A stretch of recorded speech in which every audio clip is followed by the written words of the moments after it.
You can't be serious, man. You cannot be serious! I've wanted to speak to this man for a long time. I used to play football against him. He was an absolute star in his day.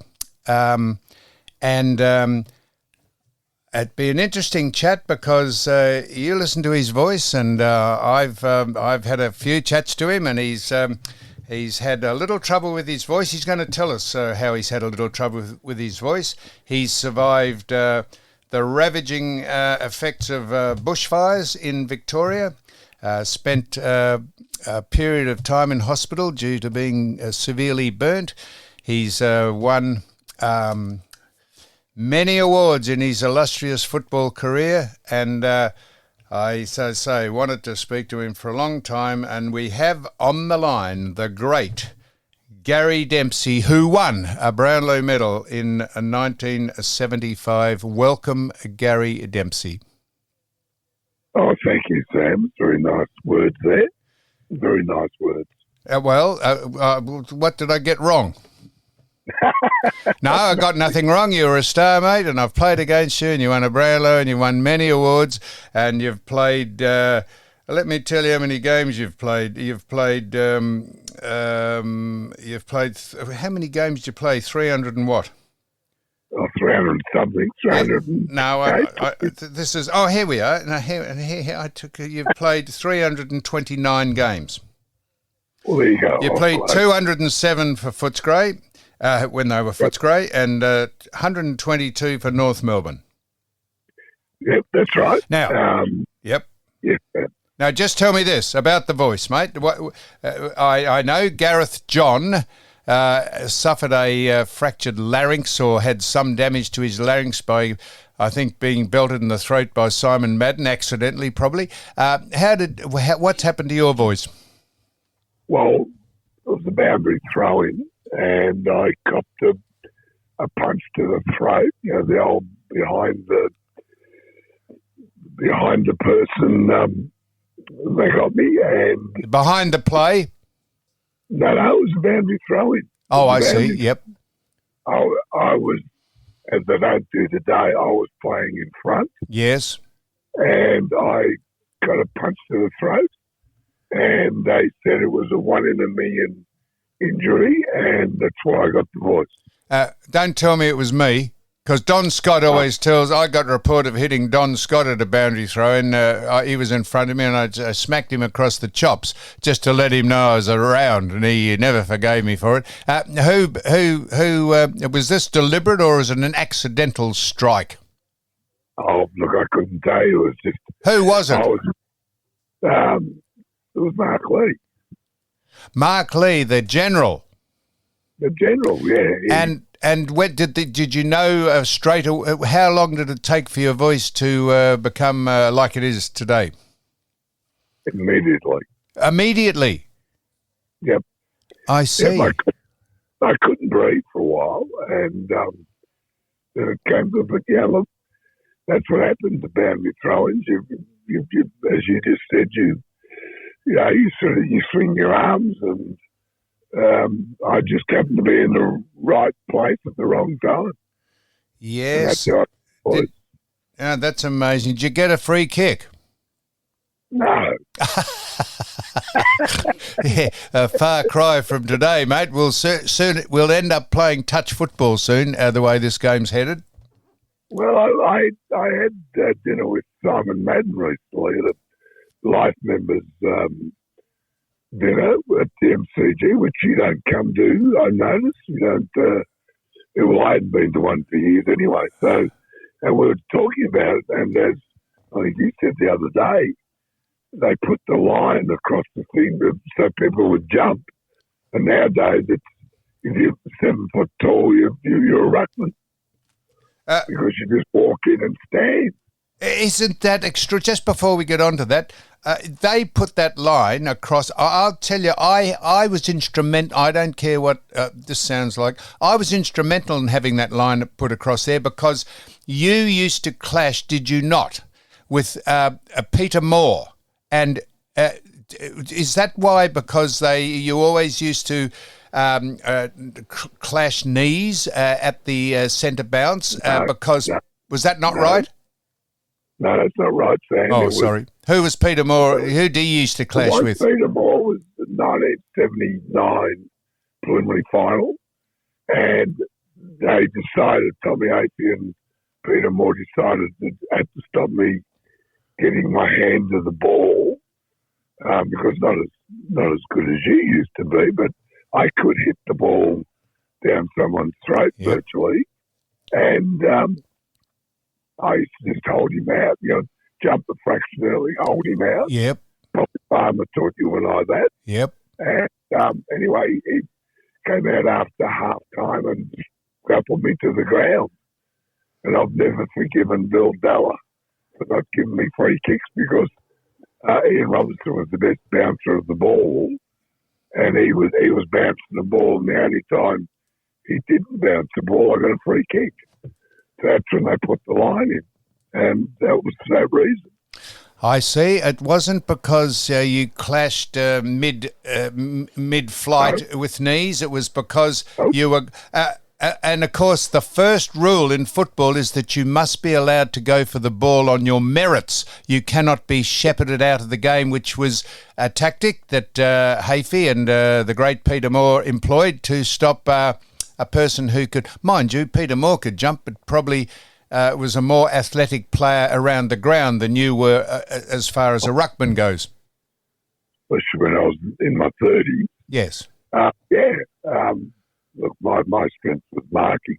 It was. And being able to read the ball, which is something now that a lot of ruckmen can't do. They can't read the ball. They can't see where the ball's coming down. But, the game's changed, Sam. In our days, we could do things like that. We could jump a fraction early and use one hand to hold the other guy, to block the other guy, and that's what happened. And they've taken that away.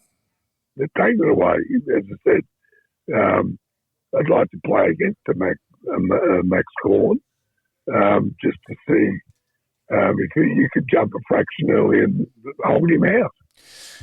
And, of course, not just in our day, because you finished in 1984 at North Melbourne, but the game markedly changed from about the mid-90s on, and then it just became this chipping and kicking back and holding position and playing on no position and no one having a set position to play and no expertise on any line, just a bunch of very finely tuned athletes who basically played keepings off and umpired almost out of existence by over-enthusiastic people. Never blame the people who work for you, blame the people who employ you. How they have allowed the umpiring fraternity to become what it is at the top echelon is just crueling the game, in my opinion. Well, I think the fans must get frustrated because I can't watch football. I saw someone the other day, it was Kai from Carlton, just shoved this person in the back and took a chest mark. And I just sat there and my wife told me to get out of the room because I was swearing and cursing. When he said, just go, I want to watch the footy. And he said, I hate it when you're around. And I just get so frustrated, Sam. I just, we played on merit. And we have to beat our opposing players. It doesn't matter if you're playing Polly Farmer, John Nichols, or Len Thompson, or Simon Madden. You have to work out ways to beat them. Nowadays, it's just shove them in the back. Well, you've mentioned you've mentioned those people. I was going to ask you about those exact people and a couple more, but before we so this is a nostalgic trip down memory lane. Make no apology for that. So you started in at Footscray in '67. I started in '64 with Geelong, so I was just a fraction ahead of you. You played till 1978, 207 games for the Bulldogs. And I presume, I should have researched this, Garry, but I presume Charlie Sutton was your first coach, or am I completely got the wrong era? No, Charlie was my first coach. He wasn't. He was. He was. That's a yeah. good get of mine. Well, Charlie was one of my dad's best mates, and Teddy Whitten is related to me by marriage. Is he? Yeah. Well, how's that? That's not a cricket term. How's that? That's how is he? How is he related to you by marriage? We shared an uncle and an aunt. My aunt married his uncle. Oh, geez, I could be related to Ted Whitten if that's a pretty long bow to say you're related, isn't it? Hey, when you're a 7-year-old kid, you went to school, you thought everybody's your cousin. But now, so Charlie coached you first, and I suppose one of the old school, just pretty basic, not too much science in it, a bit like all the coaches of those days, because it wasn't as high powered, and we didn't have analysts, and we didn't have stats takers, and we didn't have dietitians, and we didn't have people taking you on and off the ground with the interchange in case you got too tired. It was just pretty basic in those days. We had to be fit in those days.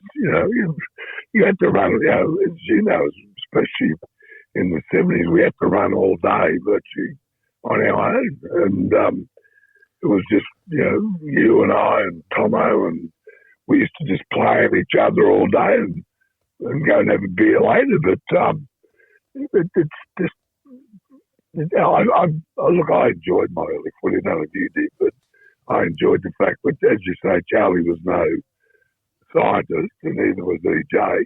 Trouble with EJ was he was such a fire and brimstone man. Yeah, but he was such a sensational player. Yep. I couldn't understand why some people couldn't do what he could do. Did you play with Ted when he was the captain coach? Yeah, well, see what happened. I went to Footscray in '66 actually and played. Oh, I see. I only played reserve footy a couple of games, then I played in a night game, South Melbourne at Lake Oval. Yeah, Lake Oval, and I had the great possessions of one mark, one kick, one goal. I played full forward that day, and I kept leading, and every time I led, I kicked the ball over my head. And John Herriot, if you remember, yes, just took a chest mark. That's right, the fullback for the South Melbourne side. Yeah. So then the next year they changed to Charlie, 67, 68. Then I got burnt in 69. And Teddy came back as playing coach again. I'll get on to your that unfortunate part of your life just in a second. So when you came back, Ted was the captain coach, was he, of Footscray? Yeah, well, when I went there in '66, he was captain coach. Oh, I see. And 68, Charlie took over, and then 69, Teddy took it back. And I was at 72. Bobby Rose.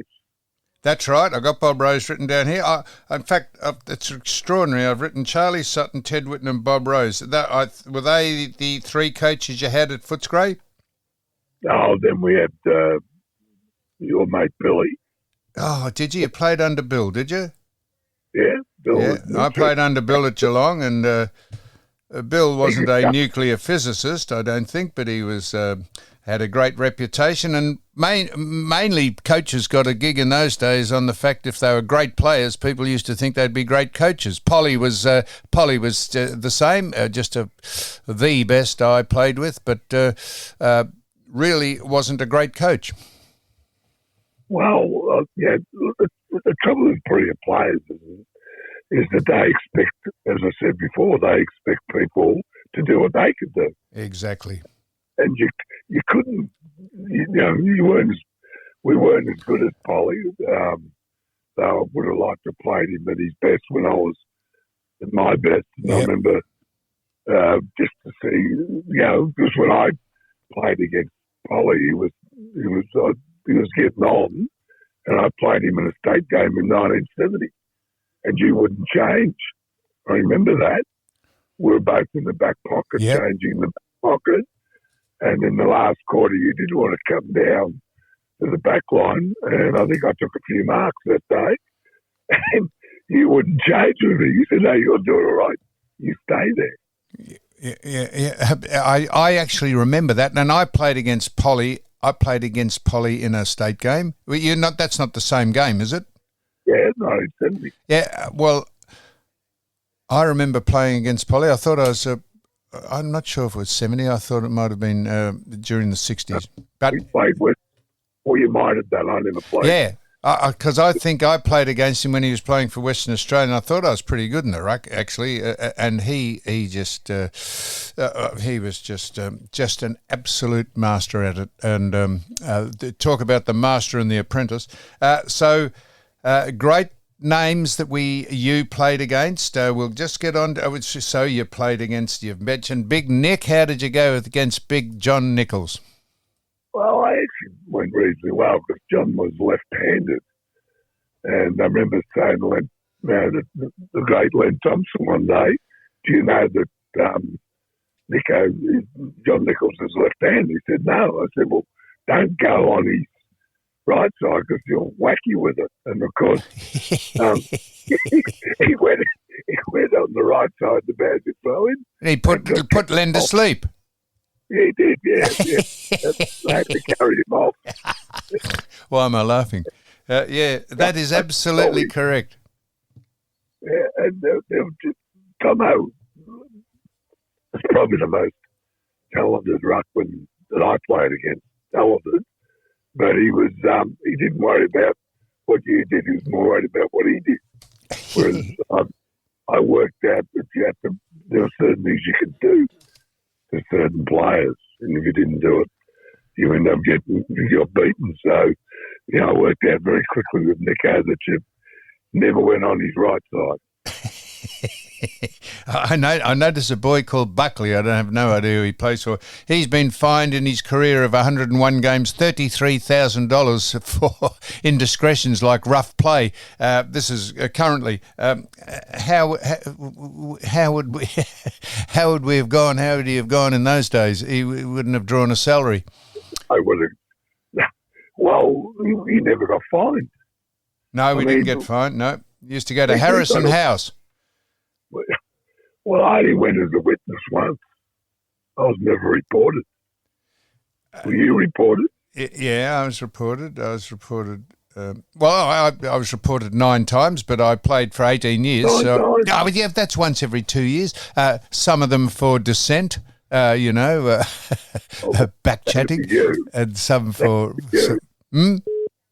That'd be you. Yeah, but that's right, dissent. Yeah. You couldn't help yourself. You'd have to say something. Well, that's right. If you thought you were hardly done by, and we'd have a chat to Billy Della or Ray Sleeth, or it was only one umpire when I started, and then it went to 2, then it went to 3, and then it's gone to 4. There's more officials on the ground in these games than there are players. I remember Jeff Crouch. We played Richmond. Jeff Crouch, yeah. 1968, and I ended up having a fight with Crow and Patterson. Yes, and Richmond. I threw a couple because they were throwing a couple. I was only 19 at the time, and so I threw a couple, and Jeff Crouch walked up to me and said, "Son, Ivan Marsh is in the back pocket. You go change with him and calm down, because if you hit him again, I'll have to report you." Could you imagine umpire going up to someone and saying, "Look, son, you're young, go change with you, whatever his name is, and just calm down." And isn't that the secret of, isn't that with the hysterical ranting and raving and running around like chooks with their heads cut off, isn't that the most sensible? The great Glenn James, Aboriginal man who, not that he's Aboriginal man, but he was a fantastic umpire, because he was exactly the same. He would, you'd say, man, that's a ridiculous free kick. And he would say, yeah, he said, well, I'm paying ridiculous free kicks today, so don't do it again. He was fantastic. Well, you know the story of him and Crackers, Stephen. Yep. Tell it. That Crackers said to Jamesy, I'm going to burn your house down. And James looked at him and said, mate, it's corrugated iron. How are you going to burn? I mean, that's what...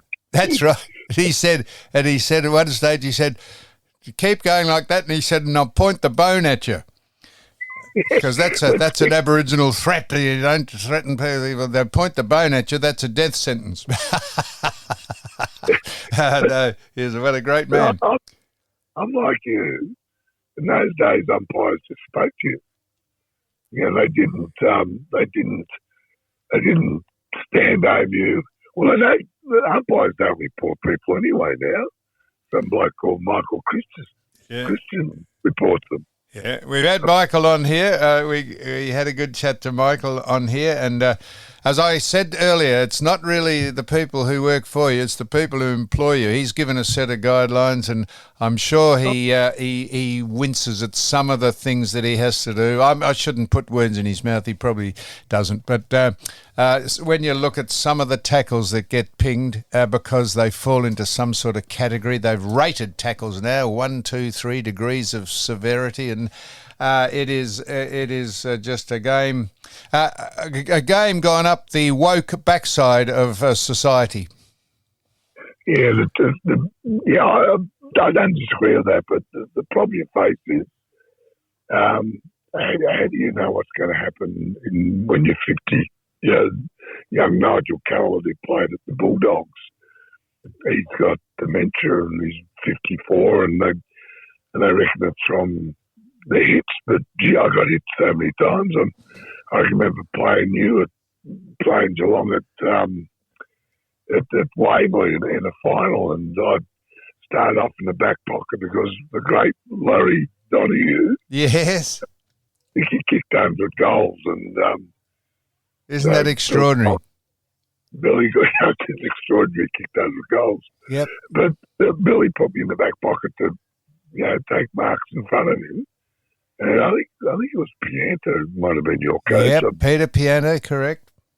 And so he put Mick Turner on me. And Mick just ran up and down the ground. And so at half time, Billy said, you can go back on the ball. And Ian Salmon was trying to hit you. Yep. And hit me.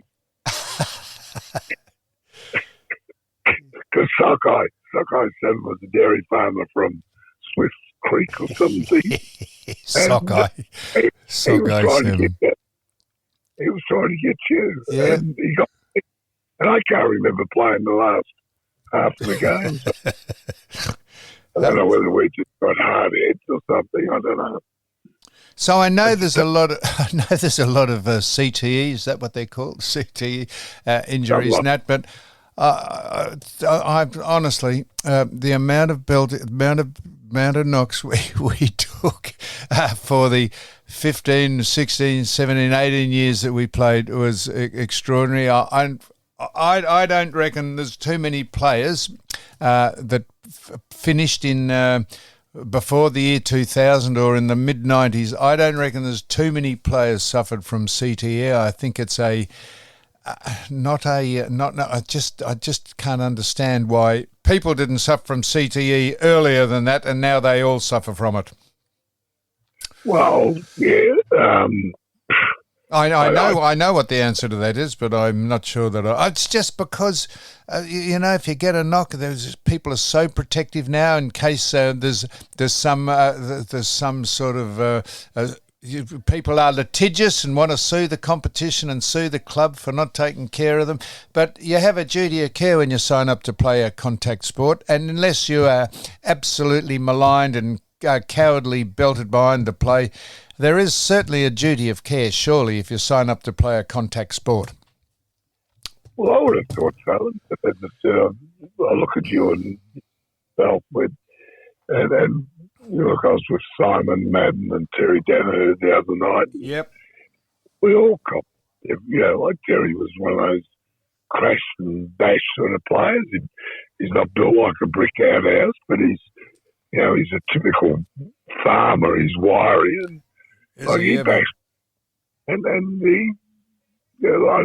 see him on a regular basis. We have lunch together and chat, and that's probably the beauty of our game, is that it's funny, as you get older, when you see people, that's lovely. I was at the Life Members lunch dinner the other night at Richmond, the Bulldogs, and I sat with people like Barry Davis and John Nichols and Des Tottenham and guys like that, and it's funny how as you get older,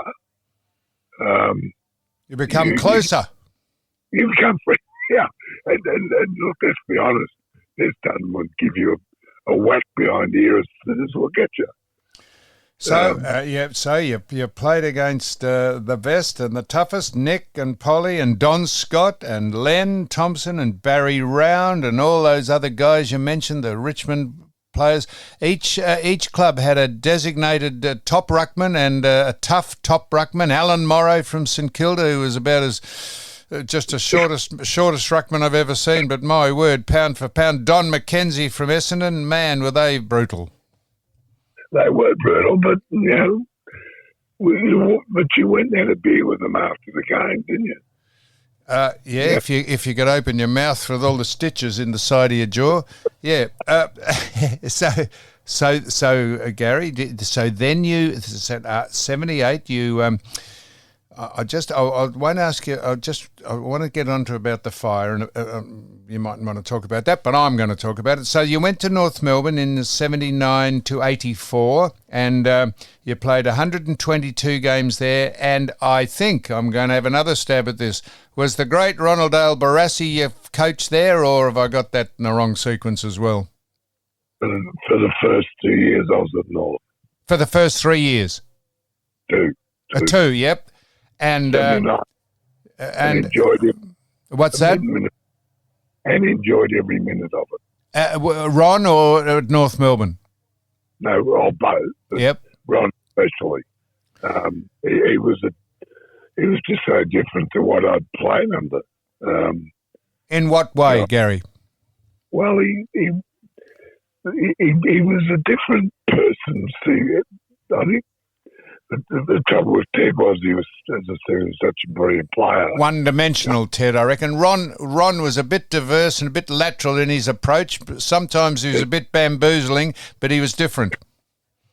Well, I can remember in 1980 we played very poorly one game. I can't remember who it was against. And David Dench and myself were both sort of carrying a bit of a leg injury. And the doctor said to go for a swim. And anyway, Brass came into the room and got into us, and as you know, the old days the coaches gave you a spray. Could be half time, end of the game, or first training session. And Ron said, everyone's got to be on the track. You've all got to, if you can't run, you walk. And so Dave and I had been supposed to have to go swimming. And we said, all right, so we were starting to get undressed to go out and walk. And Brad said, what are you two doing? And we said, well, we're going to walk. He said, no, that was for the rest of them. You two go swim. So he was just so different to what I was used to. Yep. So he treated you sort of as individuals and thought some people don't need to do this and some people need to do that instead. The end result is that we all come together on game day and we're all as fit and as capable as we can be. Yes. And that was Ron. I mean, Ron would just, he could change his mind very quickly, but he did like a glass of red and playing chess. I worked with him for a long time on 3AW on the radio, and man, was he a different person. He was just obscure. His lateral thinking was extraordinary about something that happened on the ground. You'd look at it and I'd say, well, and he'd say, no, that was because, and you'd think about it, and while you're thinking about it, the game had almost gone by. Yes, he would. Look, I had 2 years with him and enjoyed the both of them immensely. And then, Right. yep. And then, Gary, didn't tell me, did Barry Cable take over for your for a while? Malcolm Blight. Not Barry? No. I Malcolm see. Blight coached us in 81 as a playing coach. Yes. And he had, we struggled all year and he was... And he lasted, how long did he last? A year season? 16 or 18 games. Yeah, maybe. that's right. Then Barry Cable come over and coached us for a couple I of years. see, yeah, got it around the wrong way. So pretty hard to be the captain coach. If you're the captain coach, you'd want to be playing well by leading by example. That would put some pressure on you to play well every week. Not that you didn't try to, but once you didn't play well and you started losing and you were the coach, it was pretty hard to maintain your reputation. Yes. Well, yeah, I played under Teddy as a playing coach. I played under and Blighty, but your great mate and my great mate Ian Hampshire was playing coach at Footscray for a few games. Yes, he was. The Bluey, the late Bluey Hampshire, great friend of mine. Just Barry Cable, fallen out of favour, of course, with the competition, but he was a great player. Was he in the ilk of being a great player but not a great coach, or did you find him quite competent?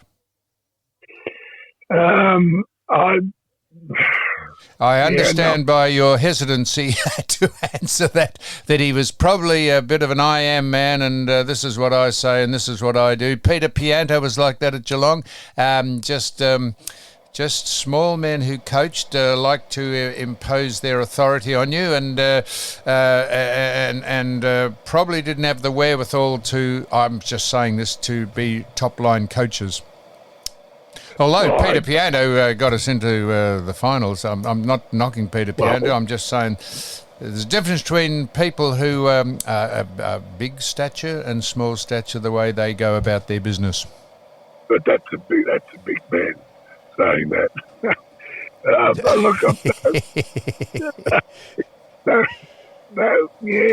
Look, we finished on top of the ladder in, I think, 83. Did you? Yeah, and we probably should have got on, but we lost players. And when we showed up to play, we weren't the best side that North could put on the ground.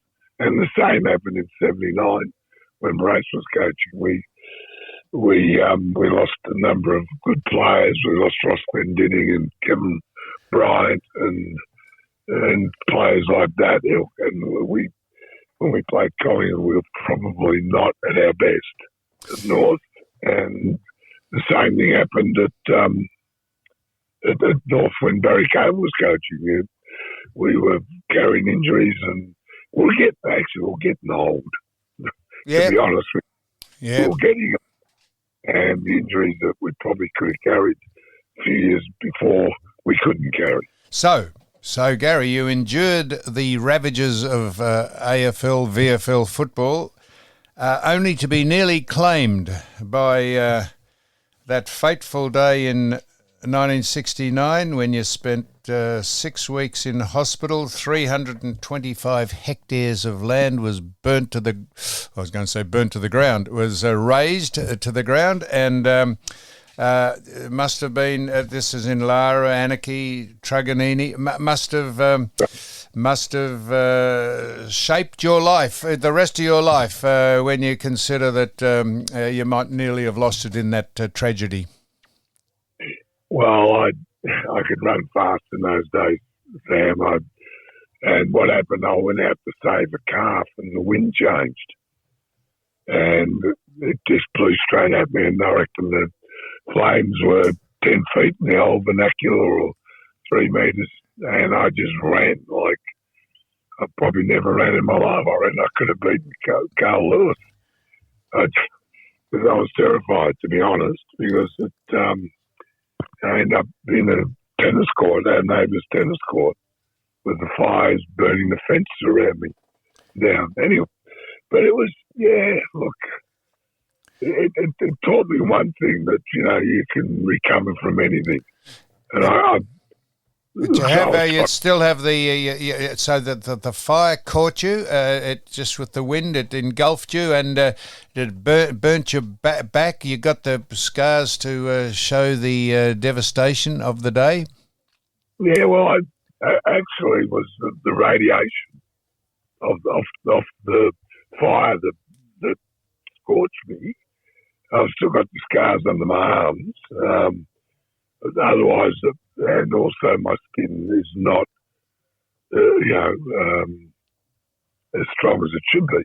But, they'd said I'd never play footy again, and I ended up playing the last 2 games of the year, and I kicked 7 goals in 2 games.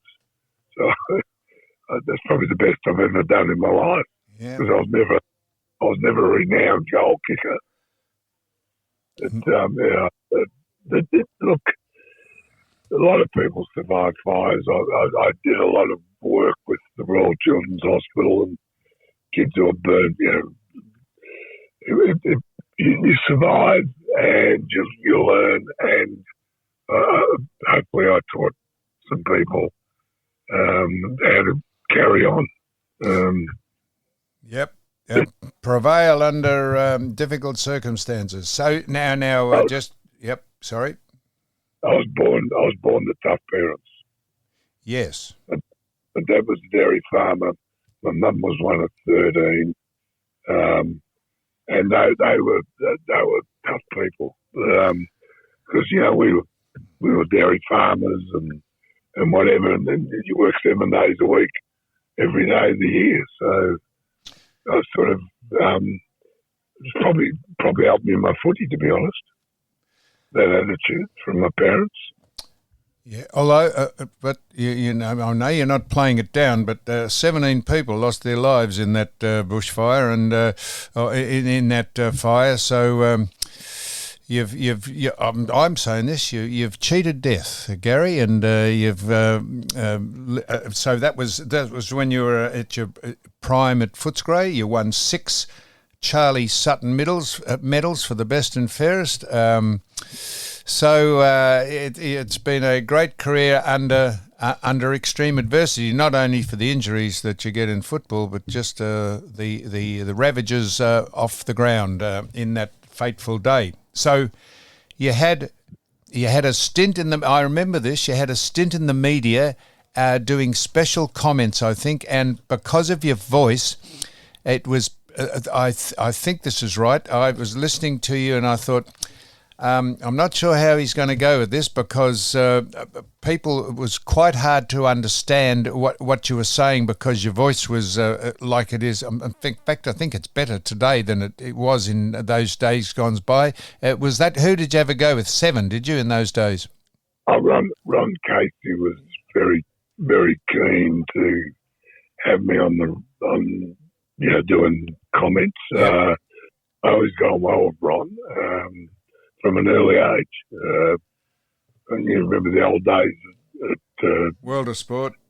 World of Sport Sundays where you'd eat the pies and drink the beers and drive home. Yep. Ron was keen, and the voice no good. The ABC wanted me to do something, but look, at the end of the day, as my wife keeps saying to me, it's probably best you didn't, because you would never have seen your children. Yeah, no, that's true. And today, would you like special comments today? You work all sorts of days. Thursday, Friday, Saturday. And we'll have 6 or 7 special comments people at games. There's only so many things you can say about the game, about people who play football basically on reflex and instinct. You can analyse it till it's to within an inch of its life, but it's basically the same game, except it's played in a much more disjointed fashion, which entices people to make up a whole lot of nonsense about what the players are thinking and what they're doing. I agree with that, because I'd rather just watch a game. I can't watch television, to be honest. I'll watch it for 5 or 10 minutes, and then there's too much talking. I mean, as virtually what you said is they'll start talking about something, and the game goes on, and you sort of go, well, hang on, I want to watch the game, and I want to, because I don't know the players today. I don't know if you don't know them, Sam, but I watch a game of footy and I go, oh, who's he? Or who's he? I just got no idea. And the commentators don't call their names. Now, finally, Garry, you in 2005, you had a crack at being a specialist coach at Carlton. Now, who was that under? What did you have to do there? How did you find the different experience of another club, the not ones that you'd played for, but the different culture at Carlton? Were they successful in 2005? I can't remember. No, it wasn't 2005. I was at Footscray for 13 years, and I went to Hawthorn for 2 years. Then Dennis, I was given it away because Clarko didn't want an old man. Yeah. So he virtually said, go away, which is fine. And that's why I was going to retire. And then Dennis Pagan rang me and said, come and give me a hand at Carlton. And that was what year? 06, 07. What's that? 06, 07. Ah, I was a year out. Sorry about that. Yep. What did you do? Yeah. Well, there was Terry Darren and myself, and I did ruck work with Sean Hampson, and the relative bloke who went was the South Australian Jacobs, Sam Jacobs. I coached those two because the ruckman at Carlton was an ex-basketballer. I can't think of his name, but I coached the two young blokes, and I remember saying to Carlton that Sam Jacobs could play, and they didn't play him. And then he went to South Australia and played in Adelaide and played very well. He was a very good ruckman. But it was an interesting time at Carlton. They were sort of, I think Dick Pratt took over, and Dennis virtually in 07 was told. I was given his marching orders. Yep. I got rid of a lot of characters. I had Charlie, Teddy Whitten, Billy. Then I went to Hawthorn, and Sloppy got the flick, and then I went to Carlton, and Dennis got the flick. So I got rid of a few. Anyhow, mate, it's been fantastic to speak to you. You're a 329 game veteran of the VFL, AFL, 1975 Brownlow medalist, and a great combatant. Mine used to love playing against you and all the people that you've mentioned, because the competitive aspect of playing football is what I loved.